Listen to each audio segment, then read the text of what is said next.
Assalamualaikum warahmatullahi wabarakatuh.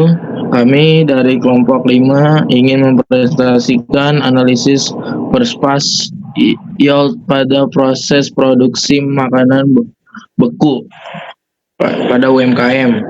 Nah, di sini yang pertama itu ada Karina Vega Azahra, kemudian ada saya sendiri Muhammad Habib Fadila. Selanjutnya ada Stephen Christopher Simamora, ada juga Siva Delia Mandasari,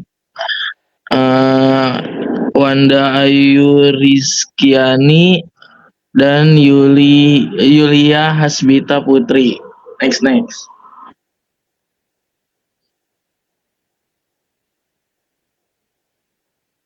Bab 1, pendahuluan, latar belakang. UMKM yang bergerak di bidang produksi makanan beku merupakan salah satu sektor yang berkembang pesat seiring meningkatnya permintaan konsumen terhadap produksi yang praktis, higienis, dan memiliki masa simpan panjang.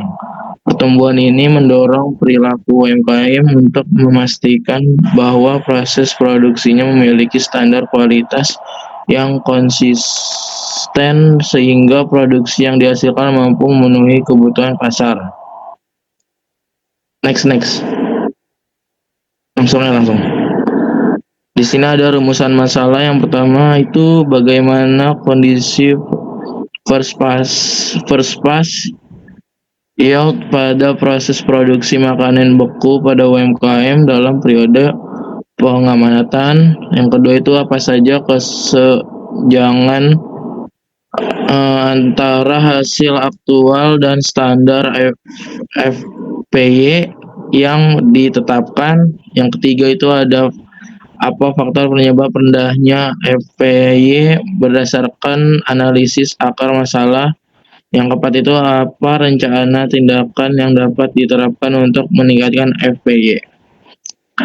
Selanjutnya ada tujuan keputusan. Yang pertama itu mengukur tingkat first pass yield pada proses produksi makanan beku UMKM. Yang kedua menganalisis perbedaan antara hasil aktual dan standar kualitas yang ditetapkan. Yang ketiga mengidentifikasi akar penyebab terjadinya defect dan reward. 4. Memberikan rekomendasi perbaikan untuk meningkatkan kualitas dan efisiensi proses produksi. Selanjutnya di sini ada manfaat penelitian.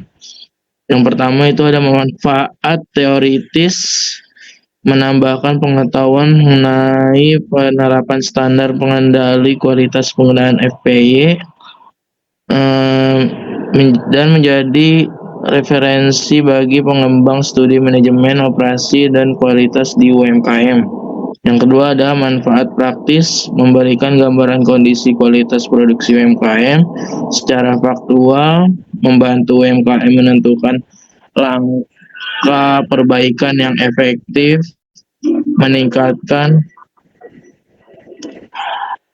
meningkatkan efisiensi, mengurangi biaya produksi, dan perbaikan kualitas produk. Selanjutnya, saya Siva Delia Mandasari akan menjelaskan bab 2 metode dan modal keputusannya. Itu ada deskripsi proses produksi dan standar. Proses produksi dimsum UMKM, yang pertama ada persiapan bahan baku, yang kedua ada pencampuran adonan, yang ketiga ada pembentukan produk, yang keempat ada pengukusan, yang kelima ada pendinginan, yang keenam ada pengemasan, yang ketujuh ada penyimpanan beku. Standar produksi yaitu ukuran dan bentuk bebas cacat, kebersihan dan keamanan produk terjaga. Target FPY-nya itu kisaran 90%, defect rate-nya itu kisaran 5%, reward-nya itu kisaran 10 unit per batch. Alat kontrolnya itu ada SOP proses produksi, catatan kuisi harian, pemeriksaan visual produk, pengukuran suhu freezer. Tujuan kontrolnya yaitu ada menjaga kualitas produk sesuai standar, meminimalkan cacat reward, dan yang terakhir meningkatkan efektivitas produksi dan kepuasan pelanggan. Yang kedua ada definisi KPI dan target. KPI first Yieldnya itu produk lulus dibagi total produksi dikali 100%. Satuannya itu persen, targetnya itu kisaran 90%, sumber datanya laporan harian produksi. Divereknya itu produk cacat dibagi total produksi dikali 100%, satuannya persen, targetnya kisaran 5%, sumber datanya laporan harian produksi. Jumlah rewardnya rumusnya tidak ada, satuannya unit, targetnya kisaran 10 unit per batch. Sumber datanya ada di catatan kuisi. Yang terakhir ada metode pengumpulan data. Yang pertama ada observasi langsung seluruh produksi selama 2 minggu. Yang kedua ada pencatatan harian produksi oleh operator atau petanggung jawab, mencakup total produksi, produk lulus, cacat, dan reward. Dan terakhir ada wawancara singkat dengan pemilik atau petanggung jawab produksi mengenai SOP, kapasitas mesin, kendala, dan target kualitas. Selanjutnya, saya Wanda Yulistiani akan menjelaskan bab 3 yaitu hasil data dan analisis gap.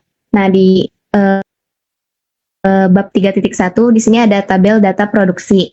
Nah, pada bab 3 ini kami mengumpulkan data produksi dimsum UMKM selama 1 minggu untuk menghitung FPY-nya. Nah, hasil FPY-nya itu berada di angka 83% sampai 88%. Dengan rata-rata 85,8%. Masih di bawah standar yang ditetapkan yaitu 90%. Nah, ini artinya masih ada gap sekitar 4% antara kondisi aktual dan standarnya. Nah, dari data terlihat bahwa masih banyak produk cacat dan rework, terutama karena pembentukan dan pengisian yang tidak konsisten.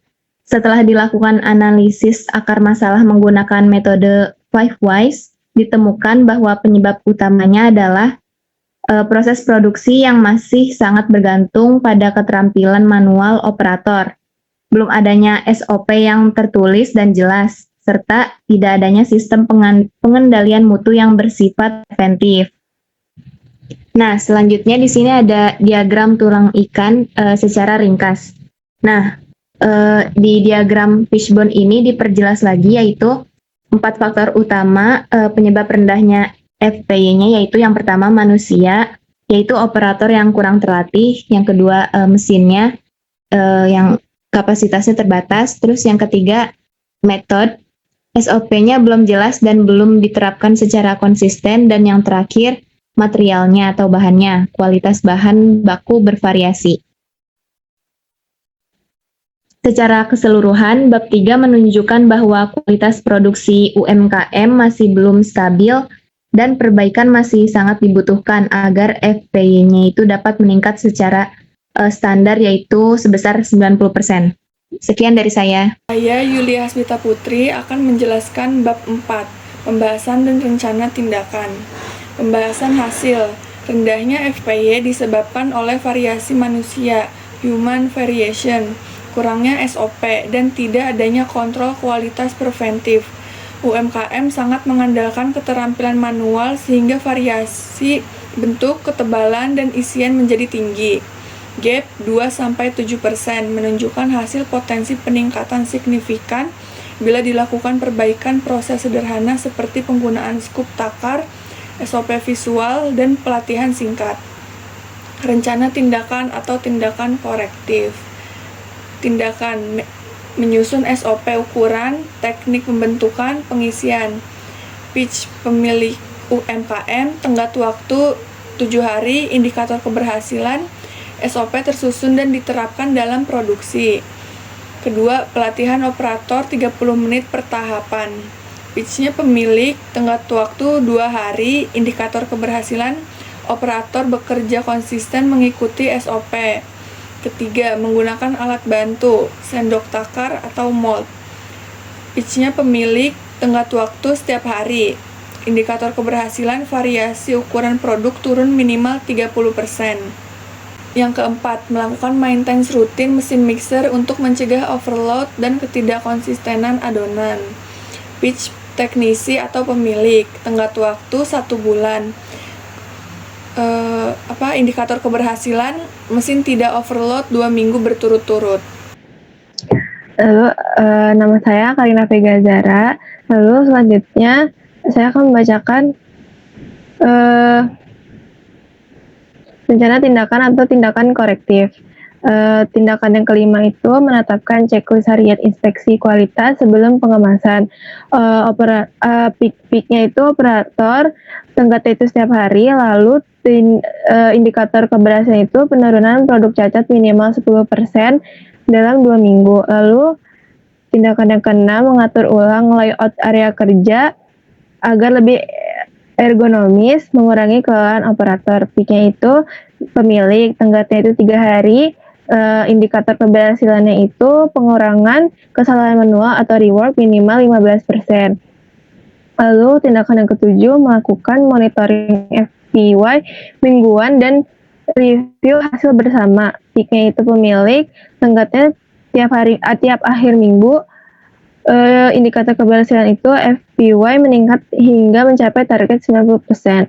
Lalu selanjutnya dampak yang diharapkan dengan penerapan tindakan perbaikan, UMKM diharapkan dapat meningkatkan FPY dari rata-rata 85,8% menjadi standar 90% atau lebih. Penurunan gap ini akan berdampak pada berkurangnya produk cacat sebesar 20-30%, sehingga waktu rework menjadi lebih singkat. Proses produksi akan lebih konsisten, kualitas dimsum lebih stabil, dan kepuasan pelanggan meningkat. Selain itu, efisiensi tenaga kerja turut meningkat karena proses menjadi lebih terstandar dan minim kesalahan. Sekian dari saya. Selanjutnya, perkenalkan, nama saya Steven Christopher Simomora. Di bab 5 ini saya akan menjelaskan kesimpulan. Yang pertama, berdasarkan hasil penelitian analisis produksi dimsum UMKM, dapat tarik beberapa kesimpulan. Yang pertama, kinerja produksi first pass yield aktual berada pada kisaran 83% sampai 88% di bawah target kurang lebih 90%. Hal ini menunjukkan adanya kesenjangan antara standar produksi dan kondisi aktual di lapangan. Yang kedua, ada akar masalah. Penyebab utama FPY rendah adalah faktor manusia. Yang ketiga, dampak kesenjangan. Ini mengakibatkan peningkatan jumlah produk cacat, rework, dan biaya tambahan, serta menurunkan efisien produksi. Yang keempat, ada pengendalian.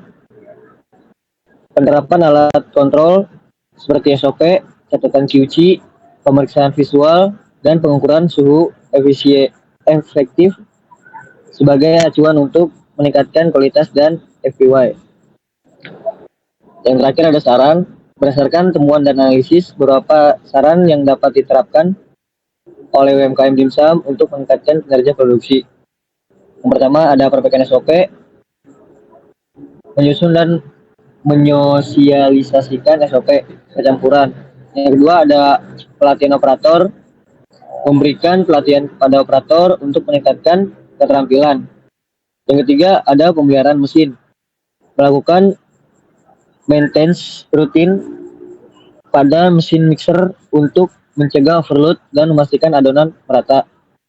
Yang keempat, kontrol kualitas bahan baku, memastikan kualitas bahan baku sesuai standar sehingga produk akhir lebih seragam. Yang kelima, monitoring berkala, melakukan pematuhan FPY, defect rate, dan rework secara rutin untuk menjaga standar kualitas. Dengan penerapan saran-saran tersebut, diharapkan FPY dapat meningkatkan kurang lebih 90%. Defense dan rework menurun serta proses produksi menjadi lebih efisien dan konsisten sehingga meningkatkan kepuasan pelanggan dan kinerja UMKM secara keseluruhan. Sekian presentasi kami dari kelompok 5. Kurang lebihnya mohon maaf. Assalamualaikum warahmatullahi wabarakatuh.